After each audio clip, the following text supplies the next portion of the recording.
nostalgia critic. I remember it so you don't have to. Well, seeing how we are still in the month of love, I figure it's time to ask a cinematic question about love that seems to be plaguing a lot of people's minds. Is Twilight the worst thing ever? The books, the movies, the all-around phenomenon, nothing generates more brainless love or cynical hate than Twilight. But is it really worthy of as much cinematic disgust as it gets? Of course it is! It's the worst cinematic burden no one should ever have to... What I'm getting at is, people seem to regard this franchise about a drama-addicted twit torn between an emo-tastic vampire and an ice tray stomach werewolf as one of the worst in entertainment history, both cinematic and literary. And given the lineup of bad movies we've gotten over the years, is Twilight, for lack of a better term, deserving of that title?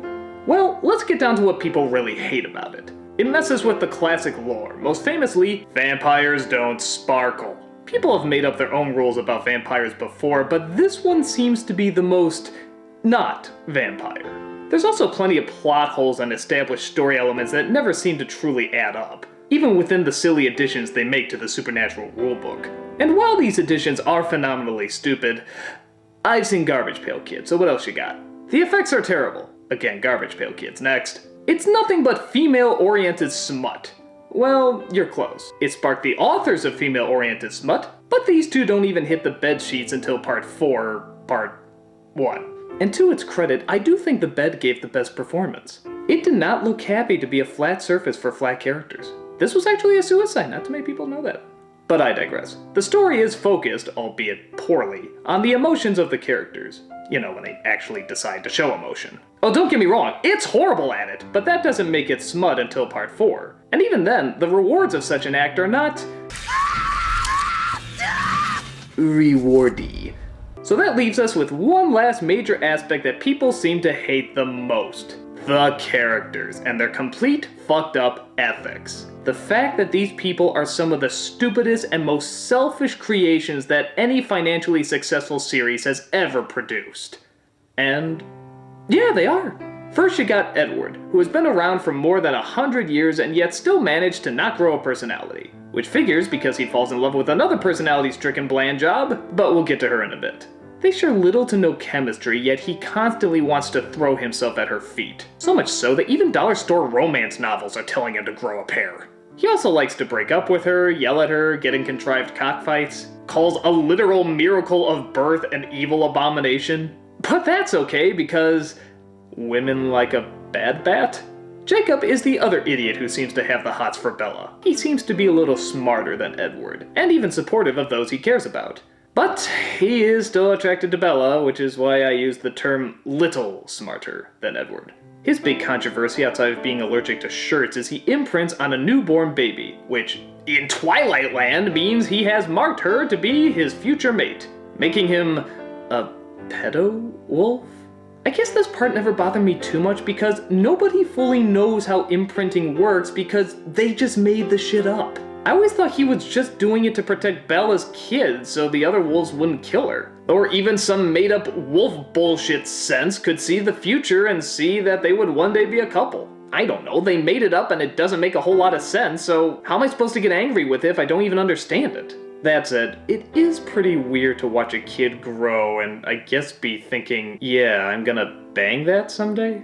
But then again, vampires in lore are usually hundreds of years old and have most likely watched their future loved ones grow up, so I don't know if anything in this setup is really that new. I don't know, I just find it hard to believe that Stephenie Meyer, as batshit crazy as a writer she is, would be able to work in a pedophile wolf. It just doesn't seem likely.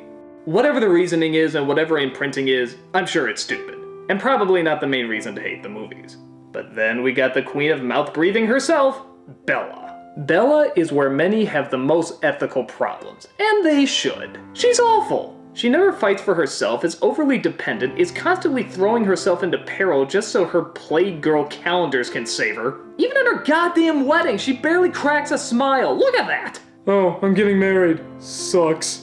So why does Bella come across as so awful, and more importantly, why do so many younger girls want to follow her? Because in reality, Bella is and has always been one thing, a blank slate. Meyer, whether she realizes it or not, is tapping into a lot of girls' and even women's fantasies, which is to have all their troubles taken away by a handsome male and yet still be troubled so that the male can continue to look after her. That's why she's so dependent, and that's why she never does anything. Because she's just a skin for female readers to put on and enter into a fantasy world of love and excitement. That's why superheroes for a long time were so bland and boring. If they had distinct personalities that were different from your own, you couldn't fantasize about being them. Now, many would argue that times have changed, and characters in pop culture have evolved to distinct personas and identities, even in genres that were considered less important several years earlier.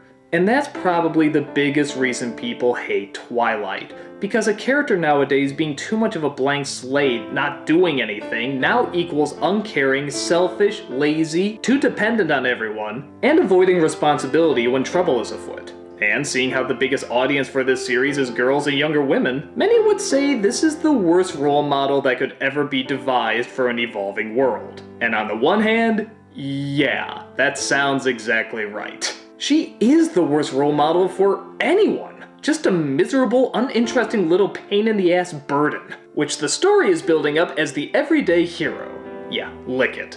But here's my thought on the character destroying the fabric of strength and morality. Think of all the things you grew up with, whether it be superheroes, fantasy, comedy, romance. Most of these things were not the best influences either. Many of them relied on violence, or resolutions that couldn't really happen in real life. Saved by the Bell, for example, is about a high school boy who constantly causes trouble and yet still comes out cool and on top. And let's face it, at some point when we were growing up, we wanted to be like Zach Morris. But when we got to high school, it wasn't everything the show promised, was it? But it's okay. You know why? We adapted. We all wanted to be violent superheroes or glamorous movie stars, but we quickly discovered that reality had different plans, and we woke up pretty quick to it. Why? 1, we're adaptable. We learn and discover that our environment changes, and thus we have to make some changes too. 2, we grow the fuck up. It's called being smart, and young people do it more often than you think. Not all the time. But remember when The Simpsons was said to be destroying the fabric of America? Remember how Andrew Dice Clay was the most shocking person in media? Remember how everybody thought Madonna was gonna be the downfall of society? A lot of things we thought were going to kill us, we actually just evolved beyond. And now we look back and laugh at half the stuff we were afraid of. The early Simpsons aren't shocking. Hell, if anything, they're just kind of awkward. Nobody talks about Andrew Dice fucking Clay anymore. In fact, where the hell even is that guy? And Madonna, well, okay, she still has to keep her clothes on, but for different reasons. My guess is we'll look back on Twilight as the same way. It was stupid, even enjoyably stupid, and at times, it probably did go too far. Watch this old vlog if you want more specifics on that. But for every moron who's actually going to stay in the mindset that Twilight represents what life really is, dozens of others are evolving and moving on. So is Twilight the worst thing ever? Well, the fact is, it's not Twilight that we hate so much. It's everybody's reaction to it. The fact that society made it a hit, and we wonder what that says about us. It's weird and it's messed up, but it's not the first time we've liked unethical crap. So it only proves that we shouldn't be paranoid about it either. Just accept the fact that chances are people will look back on it one day and laugh the same way we laugh at something like Saved by the Bell. It's stupid, and I'll continue to make fun of it. But in terms of the worst thing ever? Oh, my friends, there is so much more evolution in de-evolution that I think our society has to show. I'm the Nostalgia Critic, I remember it so you don't have to.